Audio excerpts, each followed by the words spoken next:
Assalamualaikum warahmatullahi wabarakatuh. Perkenalkan, nama saya Inta Risma Sifa, MPM 1921020489, kelas H HTN semester 4. Matkul Filsafat Hukum Islam, dosen Bapak Hervin Yogi Pradikta MHI. Di sini saya mendapat tugas tentang materi sifat dan karakteristik hukum Islam.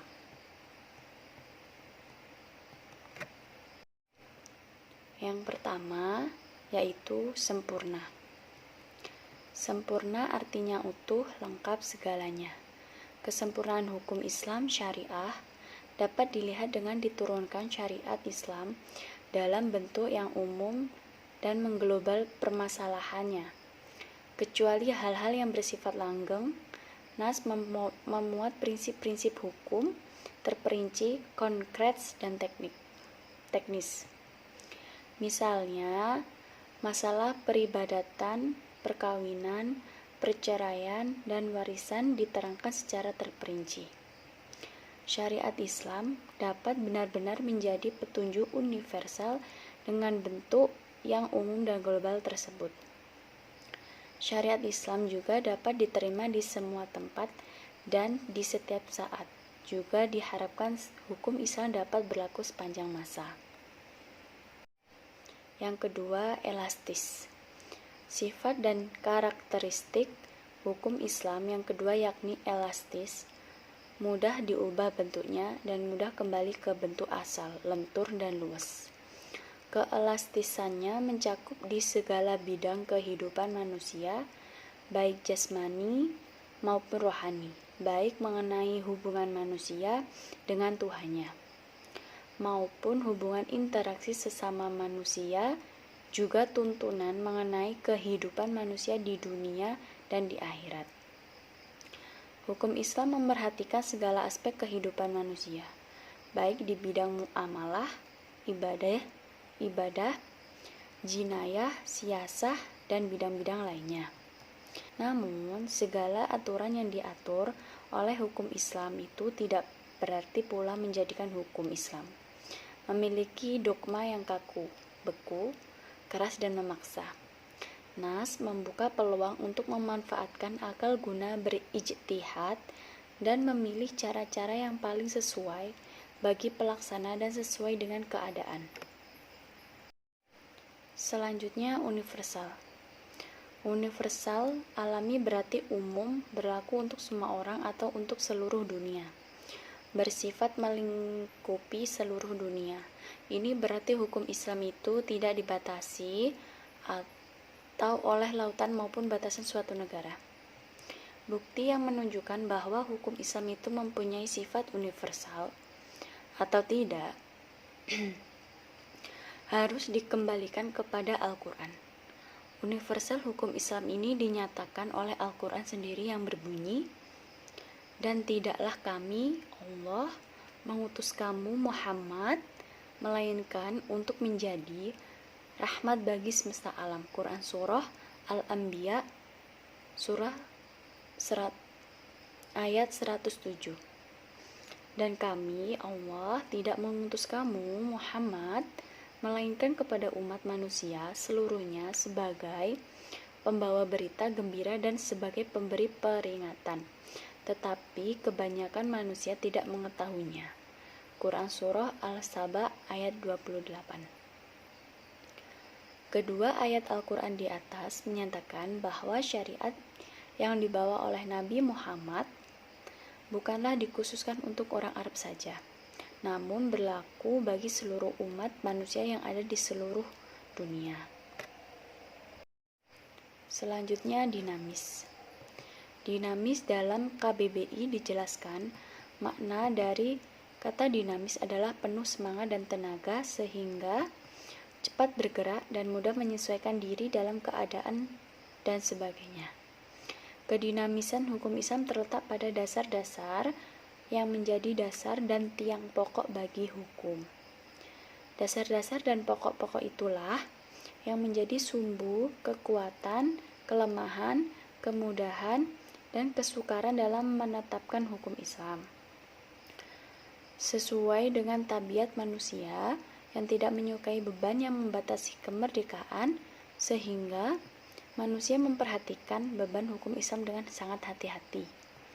Manusia tidak akan bergerak untuk mengikuti perintah jika perintah itu tidak dapat menawan hatinya atau mempunyai daya dinamika. Sendi-sendi dari kedinamisan hukum Islam adalah 1. Meniadakan kepicikan, 2. Menyedikitkan tukfas, 3. Mensyariatkan hukum dengan cara berangsur-angsur, 4. Memerhatikan kemaslahatan manusia, 5. Mewujudkan keadilan yang merata. Sistematis. Syariat Islam bersifat sistematis, artinya ia mencerminkan sejumlah doktrinnya bertalian dan berhubungan di antara satu dengan lainnya secara logis. Beberapa lembaga saling berhubungan satu dengan lainnya. Perintah sholat di dalam Al-Quran selalu diiringi dengan perintah menunaikan zakat. Perintah untuk makan dan minum diiringi dengan kalimat tetapi jangan berlebih-lebihan. Demikian pula dengan lembaganya, pengadilan dalam Islam tidak akan memberikan hukum potong tangan bagi pencuri bila keadaan masyarakat sedang kacau dan terjadi kelaparan. Tidak akan memberikan hukuman rajam bagi pezina dan kebiasaan berpakaian yang belum diterapkan sebagaimana yang dikehendaki oleh hukum Islam itu sendiri. Hukum Islam dengan lembaganya demikian saling berhubungan satu sama lainnya. Hukum Islam tidak akan bisa dilaksanakan apabila diterapkan sebagian dan ditinggalkan sebagian lainnya. Hukum Islam bersifat ta'abudi dan ta'akuli. Asy-Syatibi menyatakan bahwa ta'abudi adalah sesuatu di mana tujuan hukum dan dalam melembagkan hukum untuk membebaskan mukallaf dan perintah-perintah hawa nafsunya, agar dia menjadi hamba Tuhan dengan sukarela ikhtiaran, sebagaimana dia juga hamba Tuhan secara alamiah, iktiraron secara terpaksa, sedangkan ta'akuli adalah sebaliknya. Bersifat ta'abudi, yaitu lebih jelasnya ta'abudi adalah suatu bentuk ibadah yang tujuan utamanya untuk mendekatkan diri kepada Allah, yakni beriman kepadanya dan segala konsekuensinya berupa ibadah yang mengandung sifat ta'abudi murni. Artinya, maka ide dan konsep yang terkandung di dalamnya tidak dapat dinar. Khairu makulah al-makna atau suprarasional. Manusia harus menerima apa saja yang telah ditetapkan oleh syariat. Contohnya, sewaktu Umar melaksanakan haji bersama Rasulullah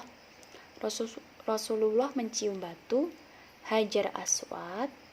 Melihat hal itu, berucaplah Umar radhiyallahu an, "Kamu hanyalah sebuah batu. Jika aku tidak melihat Rasul menciummu, niscaya tidak akan aku lakukan hal ini." Bersifat ta'akuli. Kedua, yakni ta'akuli berbentuk dalam bidang muamalah. Ta'akuli ini bersifat duniawi yang maknanya dapat dipahami oleh nalar, makulah al-makna atau rasional. Maka manusia dapat melakukannya dengan bantuan nalar dan pemikiran manusia. Ilat dari muamalah yang bersifat ta'akuli dapat dirasionalkan dengan melihat ada maslahat atau mudarat terkandung di dalamnya. Sesuatu dilarang karena ada kemudaratan di dalamnya, dan diperintahkan karena ada maslahat di dalamnya. Sekian dan terima kasih. Saya akhiri. Wassalamualaikum warahmatullahi wabarakatuh.